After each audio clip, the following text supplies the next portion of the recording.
Hello' everyone, মই সুদেশনা শইকীয়াই আপোনালোক সকলোকে মোৰ চেনেলটোলৈ স্বাগতম জনাইছোঁ। আমি লাষ্ট ক্লাছত BEdৰ 2025ৰ ডিব্ৰুগড় ইউনিভাৰ্চিটি কুৱেশ্যন পেপাৰখন ডিছকাছ কৰিছিলোঁ। তাত অলৰেডি মই কুৱেশ্যন নম্বৰ 1ৰ পৰা কুৱেশ্যন নম্বৰ 20লৈকে ডিছকাছ কৰি থৈছোঁ। আজি কুৱেশ্যন নম্বৰ 21ৰ পৰা ডিছকাছ কৰিম। ইয়াৰ আগতেও অলৰেডি মই প্ৰিভিয়াছ 5-6 ইয়াৰ্ছৰ কুৱেশ্যন পেপাৰ ডিছকাছ কৰি থৈছোঁ BEdৰ, আৰু যিবিলাক PYQ বহুত ইম্পৰ্টেণ্ট হয় কাৰণ পেটাৰ্ণখিনি ৰিপিট হোৱা দেখা যায়। চ' আপোনালোকে সেই গোটেইখিনি ভিডিঅ' মোৰ প্লে'লিষ্টত পাই যাব, সেইখিনি চাবলৈ নাপাহৰিব। আৰু চেনেলটো ছাবস্ক্ৰাইব আৰু ভিডিঅ'টো লাইক কৰি যাবলৈ নাপাহৰিব লগতে। আজি ভিডিঅ'টো ষ্টাৰ্ট কৰোঁ কুৱেশ্যন নম্বৰ 21ৰ পৰা। The average age of 10 members of a committee is same as it was 4 years ago because an old man has been replaced by a young member. Find how much younger is the new member. So এইটো এটা মেথছৰ question হয়। কুৱেশ্যনটোত কি কৈছে যে 10জন মেম্বাৰৰ এখন committee আছিলে আৰু কমিটিখনৰ average as এতিয়া যিমান হয় 4 বছৰ আগতেও সিমানেই আছিলে। কিন্তু কি হৈছে, আগতে কমিটিখনত এজন অল্ড মেম্বাৰ আছিলে, সেইজনক এজন য়ং মেম্বাৰে ৰিপ্লেচ কৰিছে। চ' এতিয়া কৈছে যে সেই য়ং মেম্বাৰজন যে জইন কৰিলে তেওঁৰ এজ কিমান হ'ব। চ' আমি ফাৰ্ষ্টে জানিব লাগিব ইয়াৰ এভাৰেজ কথা কৈছে যে আমি যিহেতু এই আমি এভাৰেজৰ ফৰ্মুলাটো জানিব লাগিব। আৰু এভাৰেজৰ ফৰ্মুলা কি হয়, আপোনালোকৰ sum of the numbers divided by total numbers, মানে টোটেল গোটেইখিনি নম্বৰ 5 + 6 + 4 তেনেকৈ যিমান হ'ব ছামটো, আৰু তলত যিমানটা নাম্বাৰ থাকে 4টা 5টা সিমানটো। চ' আমি এতিয়া জাষ্ট ইকুৱেশ্যনটো বনালেই হ'ল। আৰু আমি কি কৰিব লাগে, দুইফালৰ ইকুৱেশ্যনটো মানে 4 বছৰ আগৰ আৰু 4 বছৰৰ পিছত দুইটা আমি কি কৰিব লাগে, ইকুৱেট কৰিব লাগে, যিহেতুকে এভাৰেজ এজটো সমান বুলি কৈছে। এতিয়া আমি ধৰিম যে অল্ড মেনজনৰ let old men age will be O আৰু young men's age will be Y. এতিয়া আমি ইকুৱেশ্যনটো জাষ্ট পুট কৰিব লাগে। চ' আমি ইয়াত এতিয়া ইকুৱেশ্যনটো বনাব লাগে। ইকুৱেশ্যনটো কেনেকুৱা হ'ব যে 4 বছৰ আগত যিমান এজ আছিলে 4 বছৰৰ পিছতো এজৰ এভাৰেজটো ইকুৱেল হ'ব। চ' আমি এতিয়া প্ৰেজেণ্ট এজটো ধৰোঁ। আমি ফাৰ্ষ্টত তলত কি আছিলে, এভাৰেজৰ ফৰ্মুলা তলত আছিলে নাম্বাৰ অফ মেম্বাৰ্ছ কিমান থাকিব, 4 বছৰ আগত যিমান আছিলে 4 বছৰ পিছতো সিমান হ'ব, মানে 10 থাকিব। আৰু ওপৰত কি হ'ব, প্ৰেজেণ্টত কি হ'ব, 9x মানে কি, 9জন টোটেল 10জন মেম্বাৰ আছিলে, আমি 9 + 1 বুলি ধৰিছোঁ, টোটেল 10জন মেম্বাৰ। এই 9জন মেম্বাৰৰ আমি ধৰিলোঁ এজটো x বুলি। এজনৰ এজ যদি x হয় তেতিয়াহ'লে 9জনৰ এজ কিমান হ'ব, 9x প্লাছ যোনজন য়ং মেম্বাৰে জইন কৰিলে, আৰু তেওঁৰ এজটো আমি কি বুলি লিখিব পাৰিম, y, যিহেতু আমি ডিন'ট কৰি থৈছোঁ y। এইটো হ'ল প্ৰেজেণ্টৰ কথা। এতিয়া কৈছিলে যে পাষ্টৰ এভাৰেজটো ছেইম আছিলে, চ' ইকুৱেল লিখিলোঁ। এতিয়া পাষ্টৰ এভাৰেজ কিমান হ'ব, 9x ছেইম 9জনৰ এজটো যিমান আছিলে প্লাছ অ' মানে যিহেতুকে পাষ্টত অল্ড মেম্বাৰজন আছিলে প্লাছ অ', কিন্তু আমি ইয়াত কি কৰিব লাগিব, এটা মাইনাছ কৰিব লাগিব। আৰু কি মাইনাছ কৰিব লাগিব, যিহেতুকে 4 বছৰ আগৰ কথা কৈছোঁ, তো আমি 4 বছৰ আগৰ কথা কৈছোঁ আৰু টোটেল 10জন মেম্বাৰ আছিলে, মানে কিমান হ'ব, 4 × 10 = 40 আমি মাইনাছ কৰিব লাগিব 4 বছৰ আগত হ'বলৈ হ'লে। চ' -40। আই হোপ আপোনালোক সকলোৱে ইকুৱেশ্যনটো বুজি পালে কেনেকৈ বনিলে। এইটো আমি ধৰিছোঁ প্ৰেজেণ্টৰ, আৰু এইটো আমি ধৰিছোঁ পাষ্টৰ, মানে 4 years ago। 4 years ago যিহেতুকে চবৰে 4 বছৰকৈ কমিব, আৰু টোটেল আছিলে 10জন মানুহ, চ' 4 বছৰকৈ 4 × 4 = 40 আমি মাইনাছ কৰি দিলোঁ। এতিয়া জাষ্ট এইটো ইজি হৈ গ'ল, আমি ছল্ভ কৰিলে হৈ গ'ল। 10 দুইটা চাইডে আছে, তলত ডিনমিনেটৰত অলৰেডি এইটো কেঞ্চেল আউট হৈ যাব। চ' আমি কিমান লিখিম, 9x + y = 9x + O - 40। এতিয়া 9xটো দুইটা চাইডে আছে মানে কি, এইটো চাইডেও পজিটিভ চিম্বল আছে আৰু এইটো চাইডেও পজিটিভ চিম্বল আছে। চ' আমি এই দুটাও কেঞ্চেল হ'ব, আল্টিমেটলি কিমান থাকিব, y = O - 40। আৰু ইয়াৰ পৰা আমি ৰিলেশ্যনটো কি পাম, O - y = 40, মানে তেওঁলোক নিউ মেম্বাৰজনৰ এজটো কিমান হ'ব, 40 years. So correct answer will be option number B, that is 40 years. Next question number 22. If in a certain code at the rate of implies divide, star implies subtract, dollar implies multiply and hashtag implies addition, then what is the value of this? আমি just ইয়াৰ আপোনালোকৰ যিটো symbol দি আছে ডলাৰৰ বদলি আমি কি পঢ়াম, multiplication. তেনেকৈ আমি জাষ্ট পুট কৰি গ'লে হ'ল। 25 × $, মানে মাল্টিপ্লিকেশ্যন 2, হেছটেগ মানে আছিলে আপোনালোকৰ addition plus 9 at the rate of মানে ডিভাইড 2 ষ্টাৰ মানে হ'ব ছাবষ্ট্ৰেক্ট 5 এতিয়া জাষ্ট আমি এইটো ছল্ভ কৰিলে হ'ল ছল্ভ কৰি পেলাই আপোনালোকে সদায় বদমাছ ৰুলটো মনত পেলাব BODMAS এইটো মই আগৰ প্ৰিভিয়াছ ভিডিঅ'বিলাকতো কৈ থৈছোঁ বদমাছ মানে কি B মানে ব্ৰেকেট O মানে অফ D মানে ডিভিজন M মানে মাল্টিপ্লিকেশ্যন A মানে এডিশ্যন আৰু S মানে ছাবষ্ট্ৰেকশ্যন আৰু সদায় লেফ্টৰ পৰা ৰাইটলৈ ছল্ভ কৰি যাব লাগে আমি ব্ৰেকেট আমাৰ ইয়াত নাই O মানে অফো ইয়াত নাই D মানে ডিভিজন আছে চ' আমি ফাৰ্ষ্টে ডিভিজনৰ পাৰ্টটো ছল্ভ কৰিম ডিভিজনৰ পাৰ্টটো এইটো কিমান হ'ব 25 ইনটু 2 প্লাছ 9 ডিভাইডেড বাই 2 কিমান হ'ব 4.5 মাইনাছ 5 এইটো একচুৱেলি জনা মানুহে এটা লাইনতে কৰিব পাৰে মই জাষ্ট আপোনালোকক বুজাবৰ কাৰণে এইটো অলপ দীঘলীয়াকৈ কৰি ৰাখাইছোঁ নেক্সট ডিভিজন হ'ল মাল্টিপ্লিকেশ্যন আহিব 25 into 2 that is equal to 50 plus 4.5 minus 5 তো কিমান হ'ব 45 মানে 50 মাইনাছ 5 কৰিলোঁ মই 45 প্লাছ 4.5 আল্টিমেটলি কিমান হ'ব 49.5 so correct answer will be option number A that is 49.5 next question number is 23 that is a sum of money doubles itself in 5 years at a simple interest what is the rate of interest per annum কৈছে যে এটা সাম of money মানে এটা amount কি হয় double হৈ যায় প্ৰত্যেক 5 বছৰ মূৰে মূৰে সিম্পল ইন্টাৰেষ্টত তেতিয়াহ'লে ইন্টাৰেষ্ট কিমান পাব তেওঁ প্ৰতি বছৰে আপোনালোকে কোৱেশ্চনটো সকলোৱে হয়তো বুজি পালে আমাক কৈছে ডাইৰেক্ট সিম্পল ইন্টাৰেষ্ট সো আপোনালোকে ফাৰ্ষ্ট কি মনত পেলাব লাগিব সিম্পল ইন্টাৰেষ্টৰ ফৰ্মুলাটো আৰু তাৰ ফৰ্মুলাটো হয় PRT/100 এইটো জাষ্ট মনত ৰাখিব আপোনালোকে ইয়াৰ P মানে কি হয় প্ৰিন্সিপাল এমাউণ্ট মানে আপোনালোকে সাপোজ 25000 টকা তাত বেংকত জমা কৰিছিলে হেতু হ'ব আপোনালোকৰ প্ৰিন্সিপাল এমাউণ্ট আৰ মানে ৰেট অফ ইন্টাৰেষ্ট কিমান দিব আপোনালোকে যে বেংকত দেখে 8% সুদ দিব আপোনালোকক 9% দিব হেতু কি হ'ব ৰেট অফ ইন্টাৰেষ্ট আৰু T মানে টাইম আপোনালোকে কিমান বছৰৰ কাৰণে থব আৰু এটো সদায় ইয়াৰত থাকে মনত ৰাখিব ইয়াৰত ডিভাইডেড বাই 100 এতিয়া আমাক কৈছে যে সামটো যিমান হয় প্ৰত্যেক বছৰে ডাবল হৈ যায় বুলি কৈছে প্ৰিন্সিপাল এমাউণ্টৰ ডাবল হৈ যায় মানে আপোনালোকে যদি সাপোজ 25000 টকা থৈছিলে তাৰ ডাবল হৈ যাব ইন এভৰি 5 ইয়াৰ্স 5 বছৰ পিছত এটো কি হ'ব ডাবল হৈ যাব বুলি কৈছে মানে 25000 ৰ 50000 হৈ যাব 5 ইয়াৰ্সত সো আমি অ্যাকৰ্ডিং টু কোৱেশ্চন কি লিখিব পাৰো সামটো আমি ধৰিলো a মানে আমি কি ধৰিলো সামটো টোটাল যিমান পাওঁগে বা আপোনালোকে ক'ব পাৰে সামটো আল্টিমেট এমাউণ্টটো আমি কিমান পামগে a আল্টিমেট এমাউণ্টটো কিমান পাম ডাবলস দা প্ৰিন্সিপাল এমাউণ্ট প্ৰিন্সিপাল মানে আপোনালোকে যিমান থৈছিলে আৰু টাইম কিমান হ'ব ইয়াত 5 ইয়াৰ্স এ মানে মই ধৰিছো যে আল্টিমেটলি আপোনালোকে কিমান টকা পাব দেই আৰু সিম্পল ইন্টাৰেষ্টৰ ফৰ্মুলাটো হনাই মনত ৰাখিব a minus p মানে a মানে কি আল্টিমেটলি আপোনালোকে কিমান টকা পাব আৰু p মানে আপোনালোকে ইনভেস্ট কিমান কৰিছিল তেতিয়া আমি গম পাম যে ইন্টাৰেষ্ট কিমান টকা পালো এতিয়া আমি জাস্ট এটুত পুট কৰি দিম a ভ্যালু আমি কিমান পালো 2p minus p এই ইকুৱেশ্যনটো পা ললো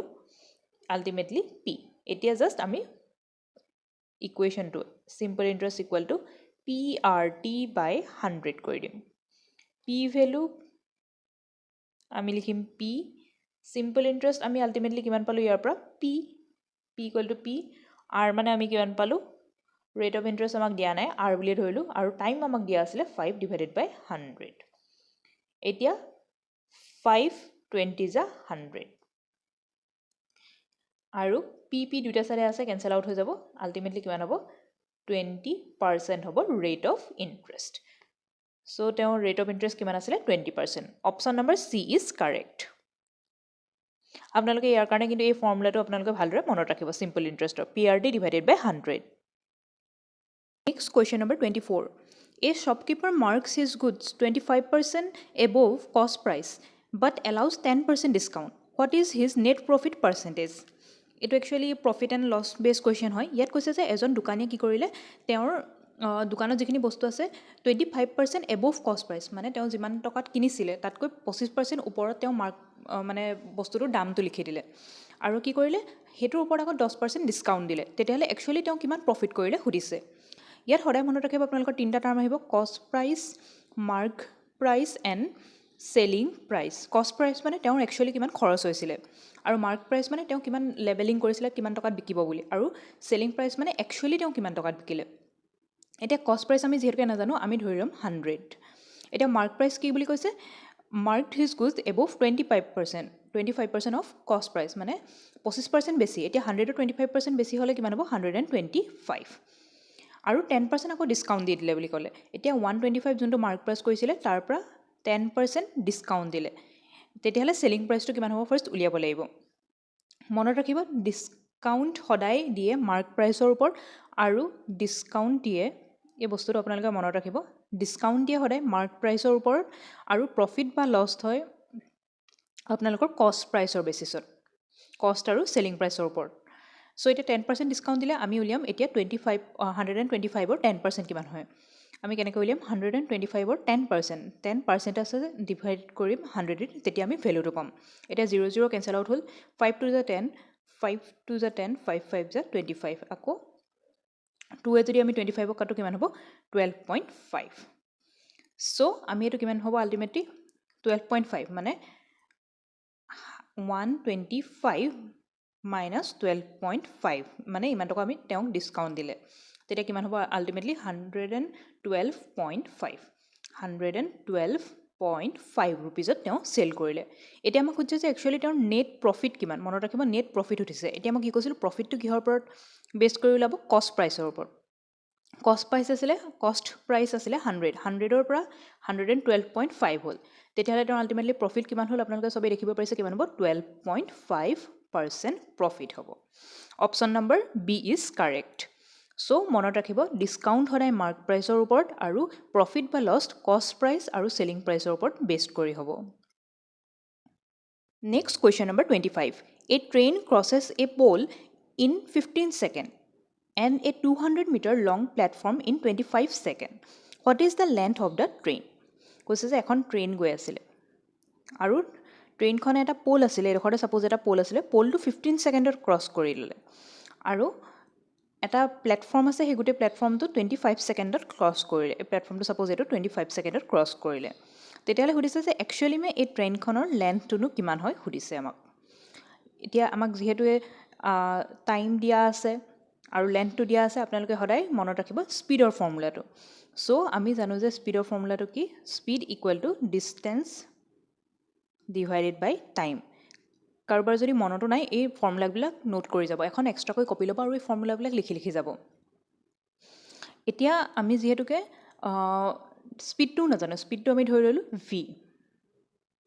আৰু লেন্থটো আমি নাজানো মানে ডিষ্টেঞ্চটো এল বুলি ধৰিলোঁ টাইমটো কিন্তু আমি জানো কিমান ছেকেণ্ডত ক্ৰছ কৰিলে 15 ছেকেণ্ডত প'লটো চ' আমি কি লিখিব পাৰোঁ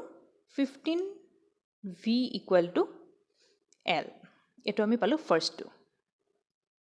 এইটো আমি কোনটো পাৰ্টৰ কাৰণে কৰিলোঁ এই প'লৰ পাৰ্টটোৰ কাৰণে কৰিলোঁ চ' এলটো আমি কি কৈছোঁ লেন্থ মানে যিহেতুকে ট্ৰেইনখনে কোনটো ক্ৰছ কৰিছিলে এই প্লেটফৰ্মটোৰ প'লটো সেই গোটেইখিনি ক্ৰছ কৰিছিলে চ' আমি প'লৰ পাৰ্টৰ সেইখনৰ এল বুলি উলিয়াই ল'লোঁ এল ইকুৱেল টু 15 ভি সেইটো আমি চল্ভ কৰিব লাগিব এতিয়া আমি তেতিয়াহ'লে টোটেল ডিষ্টেঞ্চ কিমান পাম টোটেল লেন্থ বা ডিষ্টেঞ্চ আমি যিটোৱে উলিয়াওঁ লেন্থ বুলি ধৰি লৈছোঁ টোটেল লেন্থ আমি কিমান পাম এল মানে এই প'লটো ক্ৰছ কৰোঁতে যিমানকণ ডিষ্টেঞ্চ আছিল তাৰ প্লাছ 200 যিহেতুকে প্লেটফৰ্মটো ডিষ্টেঞ্চ আছিলে দুইটা আমি প্লাছ কৰি দিম এতিয়া ভি জেগাত আমি কিমান পাতিব পাৰিম 15 এলৰ জেগাত আমি কিমান পাতিব পাৰিম 15 ভি সেইটো আপোনালোকে পাতিব পাৰে নাপাতিব পাৰে এতিয়া আমি উলিয়াম এই গোটেইটোৰ পৰা স্পীডটো কিমান হ'ব চ' আমি কি লিখিম স্পীড ইকুৱেল টু কিমান হ'ব এল প্লাছ 200 যিহেতুকে টোটেল লেন্থটো ডিভাইডেড বাই 25 ছেকেণ্ডত ক্ৰছ কৰিলে বুলি কৈছে চ' ডিভাইডেড বাই 25 এইটোৰ পৰা আমি আকৌ যদি চল্ভ কৰোঁ কিমান পাম 25 এইটো এছ ভি আমি যিহেতুকে নোটেশ্যন ইউজ কৰিছিলোঁ ইয়াতো ভি এ লিখি দিয়ক 25 V equal two L plus 200 এতিয়া আমি কি লিখিব পাৰিম 25 ভি এলৰ ভেলু আমি কিমান পাইছিলোঁ 15 ভি প্লাছ 200 এইটো যদি আমি চল্ভ কৰোঁ কিমান হ'ব 15টো যদি লেফ্ট ছাইডলৈ নিওঁ -15 হ'ব so' 25 - 15 that is equal to 10 V equal to 200 আৰু finally V velocity equal to কিমান হ'ব 200 divided by 10 that is equal to 20 metre per second এইটো আমি পালোঁ ভি আৰু আমাক কি লাগিছিলে লেন্থ চ' আমি ইকুৱেশ্যন 1টো ইউজ কৰিম ইকুৱেশ্যন 1টোত L equal to 15 into V that is equal to 15 into 20, that is equal to 300 meter. So length of the train will be what? 300 meters. Option number C is correct. আশা কৰোঁ আপোনালোকে ভালদৰে বুজি পাইছে আৰু এই কুৱেশ্যনবিলাক মই আগতেও কৈছোঁ, এইখিনি আপোনালোকে নিজে নোট ডাউন কৰি যাব, আপোনালোকে বুজাত সুবিধা হ'ব। Question number 26. A boat travels 15 kilometer upstream in 5 hours and the same distance downstream in 3 hours. What is the speed of the boat in the still water? So আমি কি দিয়া আছে ফাৰ্স্ট লিখিম, ফাৰ্স্ট লিখা আছে আপষ্ট্ৰীমৰ কাৰণে। সো আপষ্ট্ৰীমৰ স্পীড কিমান হ'ব আমি লিখি যাম, আপষ্ট্ৰীম স্পীড কিমান হ'ব 15 কিলোমিটাৰ যায় 5 আৱাৰ্ছত। সো মই অলপ আগতে স্পীডৰ ফৰ্মুলা কৈ আহিছিলোঁ, অকণমান আগত কি কৈছিলোঁ, distance divided by time. Distance কিমান যায় 15 কিলোমিটাৰ, কিমান টাইমত যায় 5 আৱাৰ্ছত। সো আল্টিমেটলি কিমান হ'ব 3 কিলোমিটাৰ পাৰ আৱাৰ্ছ। নেক্সট এই পাৰ্টটো আমাৰ হৈ গ'ল। নেক্সট আমি ক'ম ডিষ্টেঞ্চ ডাউনষ্ট্ৰীম। সো লিখিম ডাউনষ্ট্ৰীম স্পীড, যিহেতু আমাক আল্টিমেটলি হৈছে যে what is the speed of the বট ইন ষ্টিল ৱাটাৰ, ষ্টিল মানে ৰৈ থকা ৱাটাৰ। চ' ডাউনষ্ট্ৰীমৰ স্পীডটো আমি উলিয়াম, কিমান ডাউন স্পীডৰ 15 কিলোমিটাৰে যায়, কিন্তু কিমান আৱাৰ্ছত যায় 3 আৱাৰ্ছত। চ' আল্টিমেটলি কিমান হ'ব 5 কিলোমিটাৰ পাৰ আৱাৰ্ছ। চ' আপষ্ট্ৰীমৰ স্পীড 3 কিলোমিটাৰ পাৰ আৱাৰ্ছ, ডাউনষ্ট্ৰীমৰ স্পীড 5 কিলোমিটাৰ পাৰ আৱাৰ্ছ। এতিয়া আমাক সুধিছে যে speed in the still water. So' এই ফৰ্মুলাটো মনত ৰাখিব, therefore speed in still water কিমান মনত ৰাখিব, up speed velocity plus down speed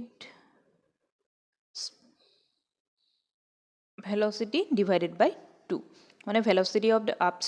upstream speed plus downstream speed divided by 2, সদায় এভাৰেজ ল'ব যদিহে আপোনালোকক স্পীড ইন ষ্টিল ৱাটাৰ কয়। এতিয়া আমিতো চিম্পল হ'ল, আমি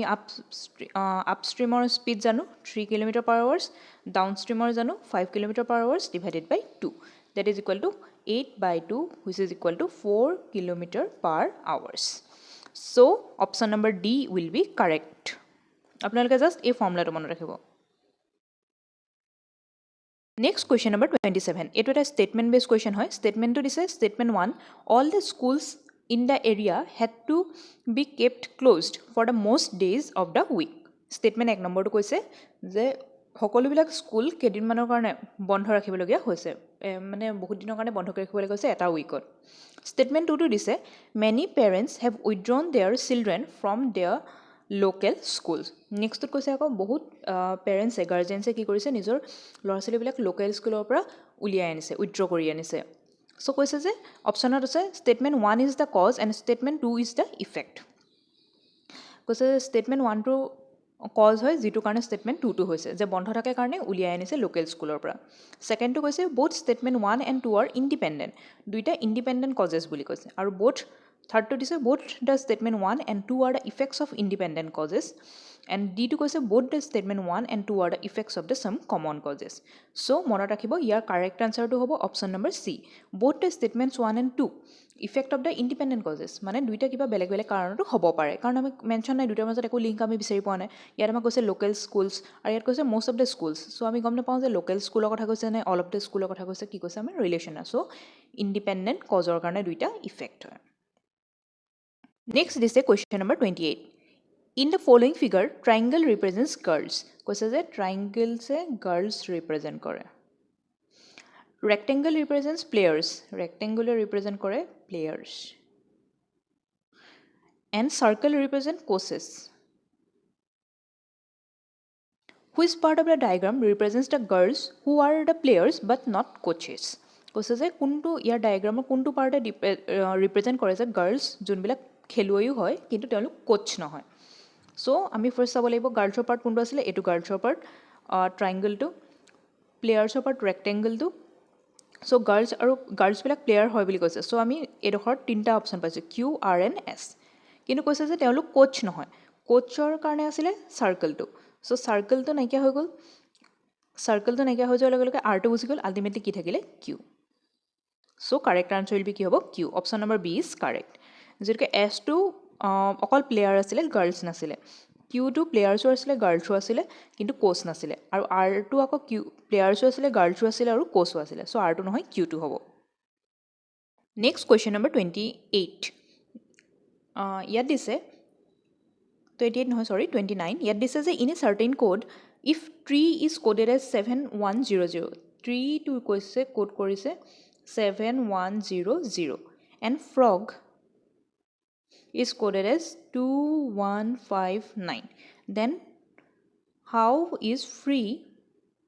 coded in that code free to কেনেকৈ কোড কৰিব এটো ইজি হয় সক আপোনালোকৰ যি কোড আছে জাস্ট এটো ই জায়গাত কি পাতিছে 0 সো ই জায়গাত পাতিব 0 0 আৰু জায়গাত কি আছিল 1 আৰু f ৰ জায়গাত আছিল 2 সো কাৰেক্ট আনসাৰ কি হ'ব 2100 option number B is correct next question number 30 which one of the following will replace the question mark এই কুৱেশ্যন মাৰ্কটোৰ জেগাতনো কি বহিব আমাক সুধিছে এইটো এটা মেট্ৰিক্স দিয়া আছে এৰেঞ্জমেণ্ট 1 2 3 4 5 6 7 8 9 27 38 কিমান হ'ব আমাক সুধিছে চ' আপোনালোকে এইটো কেনেকৈ কৰিব লাগে ভাবিব লাগিব এইটো যদি আপোনালোকে ভালদৰে মন কৰে চাব পাৰিব যে আমি এই দুটা টাৰ্ম যদি মাল্টিপ্লাই কৰি দিওঁ 4 7 যা 28 আৰু যিমানটো পালোঁ তাৰ পৰা যদি 1 এটা মাইনাছ কৰি দিওঁ আমি কিমান পালোঁ 27 চ' এইটো ছেটিছফাই কৰিছে নেক্সটটো চাওঁচোন 5 8 যা 40 40 পৰা যদি 2 মাইনাছ কৰোঁ আমি কিমান পাম 38 চ' এইটো কিমান হ'ব 6 9 যা 54 আৰু মাইনাছ আমি কিমান কৰিম 3 that is equal to 51 so' correct answer will be option number C that is 51 আজি আমি এই ভিডিঅ'টোৰ কুৱেশ্যন নম্বৰ 40 লৈকে ডিছকাছ কৰিম নেক্সট 40 পৰা 50 50 পৰা 60 আৰু 70 টোটেল 70টা কুৱেশ্যন আছে যিহেতু সেইখিনি পিছৰ ভিডিঅ'টো ডিছকাছ কৰিম চ' এইটো কুৱেশ্যন নম্বৰ 31 আপোনালোকে যদি এই পিছৰ ভিডিঅ'খিনিও পাই থাকে তাৰ কাৰণে চেনেলটো ছাবস্ক্ৰাইব আৰু ভিডিঅ'টো লাইক কৰি যাবলৈ নাপাহৰিব next question number 31 if 5 cats can catch 5 mice in 5 minutes মানে কি কৈছে 5টা মেকুৰীয়ে 5টা এন্দুৰ ধৰিব পাৰে 5 মিনিটত how many cats are needed to cats 100 mice in 100 minutes তেতিয়াহ'লে কিমানটা মেকুৰী লাগিব যদি 100টা মাইচ ধৰিবলৈ হয় 100 মিনিটত চ' এইটো কাৰণে এটা চিম্পল ফৰ্মুলা আপোনালোকক আগতে কৈ আছোঁ মনত ৰাখিব আৰু সেইটো হৈছে মছলাৰ নাম MDH জাষ্ট তলত এটা লগাই দিব W MDH W equal to এইফালেও চেম হ'ব M2D2H2 by W2 এতিয়া আমি কি কৈছে M মানে কি হ'ব ইয়াত চাব মেন মানে ৱৰ্কিং ফ'ৰ্চ D মানে days number of days H মানে নাম্বাৰ অফ আৱাৰ্ছ মানে আৱাৰ কিমান ঘণ্টা লাগিলে আৰু W মানে এমাউণ্ট অফ ৱৰ্ক আৰু এইফালেও চেম হ'ব চ' আমাক কৈছে যে কোনে কামটো কৰে 5টা মেকুৰীয়ে চ' M কিমান হ'ব 5 কিমান টাইমত কৰে 5 মিনিটত কৰে চ' আৱাৰটো নাই টাইমটো আছে টাইমিংটো 5ত আছে আৱাৰ্ছ মিনিটছত এইটো আৱাৰ্ছ আছে বা মিনিটছতো লিখিব পাৰিম কাৰণ আমাৰ দুটা চাইডে মিনিটছতে আছে ডেটো আমাক দিয়া নাই চ' আমি নিলিখোঁ তলত ডাব্লিউটো কিমান দিছে 5টা মাইচ ধৰে চ' কামটো কিমান হ'ব 5 ইকুৱেল টু এতিয়া লিখিছে যে হাউ মেনি কেটছ আৰ নিডেড মানে আমি M2টো উলিয়াব লাগে চ' M2 বুলিয়ে লিখিছোঁ মই ডেজ আমাৰ নাই টাইমিংটো দিয়া আছে 100 মিনিটছ ডিভাইডেড বাই ৱৰ্ক কিমান ধৰিব লাগে 100টা মাইচ ধৰিব লাগে ডিভাইডেড বাই 100 চ' আমি জাষ্ট এইটো ছল্ভ কৰিলে হ'ল 5 কেঞ্চেল আউট হ'ল আৰু এইফালেও 100 কেঞ্চেল আউট হ'ল আল্টিমেটলি আপোনালোকে চবেই পাই গ'লে ইজিলি M2 ইকুৱেল টু 5 চ' কিমানটা মেকুৰী লাগিব 5টা মেকুৰী লাগিব 100টা মাইচ ধৰিবলৈ 100 মিনিটছত option number A is correct এইটো এটা চিম্পল ফৰ্মুলা হয় আপোনালোকে জাষ্ট এইটো মনত ৰাখিব next question number 32 a man starts ৱাকিং east for 8 kilometre then he turns north and walks 6 kilometer then he turns west and walks 8 kilometer how far he is from the starting point so eto direction based question hoy enko bila question koribole hoday apnaloke direction khini monot rakhi lobo ki asile east west north and south eta accordingly ami diagrammatically draw kori jam a man starts walking in the east for 8 kilometer east direction kiman gol 8 kilometer teo gol suppose এইটো ধৰি লওঁ ইষ্টৰ direction 8 kilometre গ'ল then he walks north turns north and walks 6 kilometre so' north কোনটো হ'ব এইফালে কিমান kilometre গ'ল 6 then he turns west and walks 8 kilometre আকৌ ৱেষ্টৰ ফালে গ'ল ৱেষ্টৰ ডাইৰেকশ্যনটো এইফালে কিমান কিলোমিটাৰ গ'ল 8 কিলোমিটাৰ এতিয়া কৈছে যে ষ্টাৰ্টিং পইণ্ট এইটো আছিলে এ পইণ্টৰ পৰা এই ফাইনেল পইণ্টটো মই ধৰিলোঁ বি পইণ্ট এইটোৰ মাজত ডিষ্টেঞ্চ কিমান হ'ব এইটো আপোনালোকে ইজিলি ধৰিব পাৰিলে এইটো এটা ৰেক্টেংগল বনি গ'ল কাৰণ 8 চেণ্টিমিটাৰ এইফালে কিমান হ'ব তেতিয়াহ'লে 6 কিলোমিটাৰ চ' আল্টিমেটলি কিমান হ'ব 6 kilometre option number A is correct এইটো বহুত ইজি আছিলে জাষ্ট আপোনালোকে ডায়েগ্ৰামেটিকেলি ড্ৰ কৰি যাব next question number 33 What comes next in the series? Year next series কি আহিব সুধিছে আছে 2 5 10 17 26 next কি আহিব আমাক সুধিছে এইটো আমি চাব লাগিব যে কি প্লাছ বা মাইনাছ হৈছে মনত ৰাখিব যদি সৰু সৰুকৈ ষ্টেপছখিনি চেঞ্জ হয় তেতিয়া আপোনালোকে প্লাছ বা মাইনাছ হ'ব আৰু বহুত ড্ৰাষ্টিকেলি চেঞ্জ হ'লে এইটো এডিশ্যন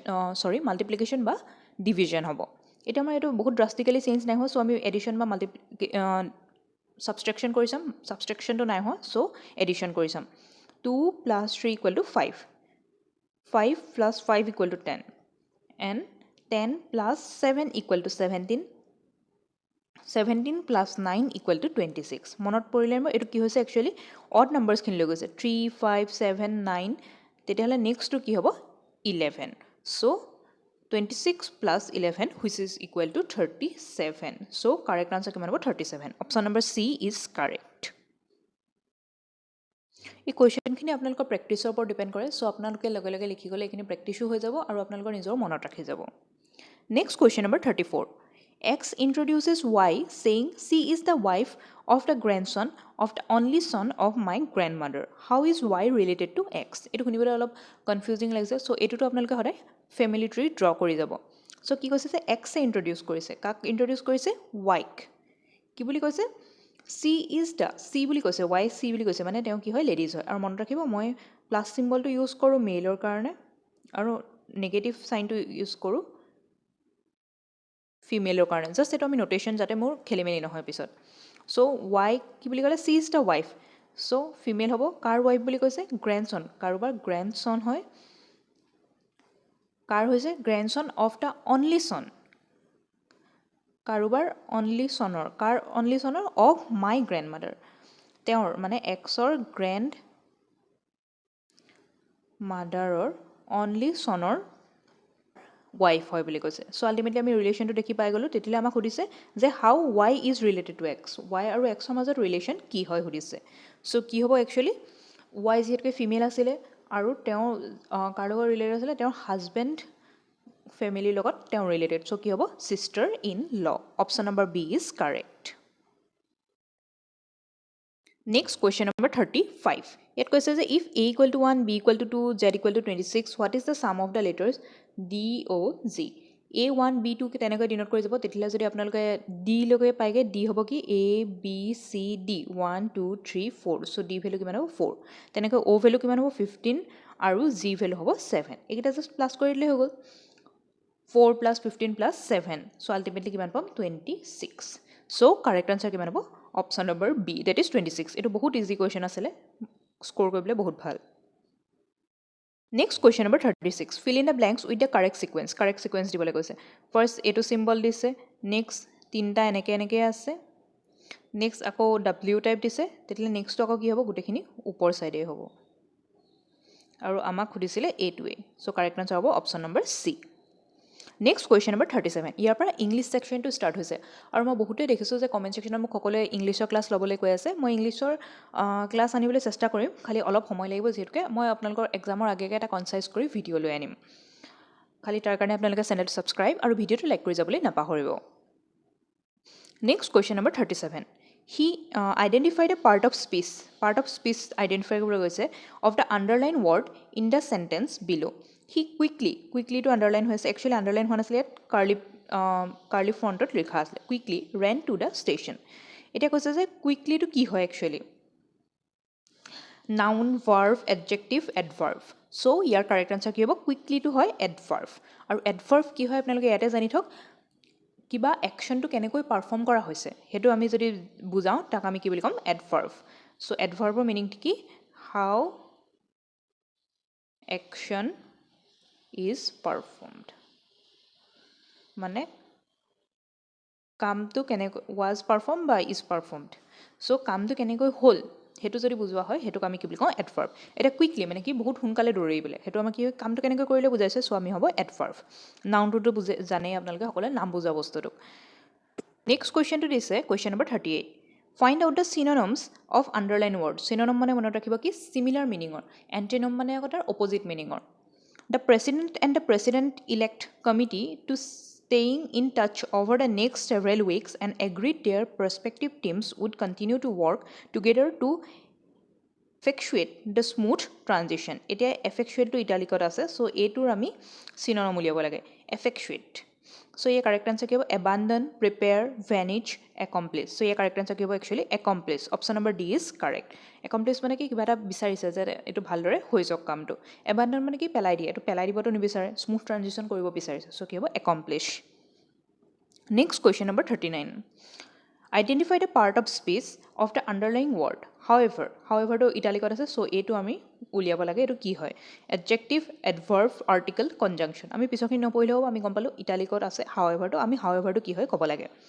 so এটো কি হ'ব conjunction. Option number D is correct. so এটো মনত ৰাখিব যদিহে দুটা লাইন কিবা এৰি